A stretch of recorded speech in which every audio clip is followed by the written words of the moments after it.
An Arizona man gave his life battling wildfires to save others, and now his widow, mother of four, is battling the city of Prescott for the benefit she says her husband earned. She is Julianne Ashcraft. She was married to 29-year-old Andrew, a Granite Mountain hotshot. Remember, this was this elite firefighting unit. He and 18 others were killed in late June. A fire in Yarnell, Arizona turned unexpectedly, trapping everyone on the team except for one. Julianne says her family deserves the lifetime health insurance and the salary that full-time firefighters received. But here's the but. The city of Prescott says Andrew was, quote, a seasonal employee and therefore not eligible for these payouts. The reason that I'm here and speaking out is because my husband already earned it. I shouldn't have to be convincing somebody that him giving his life to save ours was worth some sort of money. Again, no amount of compensation will bring him back. None will take away the pain, but I can certainly use the money that would be given as these benefits come in to be sure that I can stay home with our kids and raise them in the way that he and I talked about raising them. So we set out a way that I would be able to stay home through his full-time employment to raise them in a certain way, provide them. Do those lifetime benefits include things like insurance for the kids? Health insurance for the kids, which is huge for us. My baby that's 18 months old, he needs to see an orthopedic surgeon in a week. I don't even have health insurance. That's a big, big concern. I want to be able to just spend time with my family. I want to be able to grieve the loss of my husband. And that's what's been the worst part. You know, my son started school on Monday, and every chance I get, every time he comes home and I pick him up, I'm rushed off to another meeting. There's a lot of these administrative things I'm trying to take care of, and I don't get to enjoy my children the way that I want to. I don't get to make sure that they're okay going through this the way that I want to. So it's been incredibly stressful, lumped on top of something tragic. I can't wait for the resolve of it.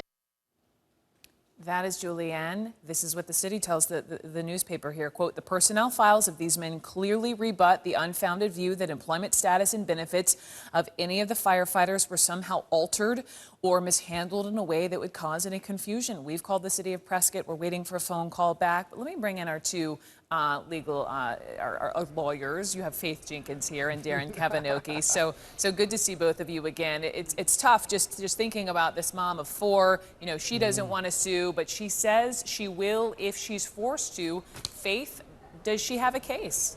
I think she does. There are laws and policies in place that govern survivor benefits, and the city needs to be transparent and articulate to her why, if her husband was working 40 hours a week, why, if he was actually receiving a full-time firefighter salary, why they are now claiming he is a seasonal employee. Where is that stated in the employee handbook? Was there an employment contract that was made when he became a firefighter? Those are the things that need to be looked at. Those are the issues that need to be addressed, because the city just can't come forward now and say he's seasonal without actually substantiating that and showing her why that's in fact the case. Darren, do you agree she has a case? Yeah, well, let me amplify that even further. Yeah. Even if there were some kind of an agreement or some kind of handbook or contract that described him as a seasonal worker, if he's actually doing something different, then he's entitled to receive those benefits. It's like that old joke, how many legs does a dog have if you call a tail a leg? The answer is 4. It doesn't matter what you call it, it's what it is in real life. And if in real life we've got somebody who's working full-time, he should be entitled to those full-time benefits. This case illustrates so perfectly the gap between what happens in a court of law and what happens in the court of public opinion. Because if you go out there and you ask anybody whether or not this woman deserves those full-time benefits, I think you'd get a resounding yes. I would urge that city, regardless of whatever legal niceties they want to wrap themselves in, take care of this woman and her family. Yeah, she says he was full-time. She insists, you know, saying that even before the fire, he talked about the benefits that he was receiving and the benefits that he was supposed to get. Take a listen. All that I know is that my husband went to work 12 months of the year for the city of Prescott. At no point was he terminated, fill out termination paperwork and rehire paperwork. He just went to work full time. So if it turns out that, you know, there is this case, the paperwork, though, is incomplete, Faith, what side does the law come down on?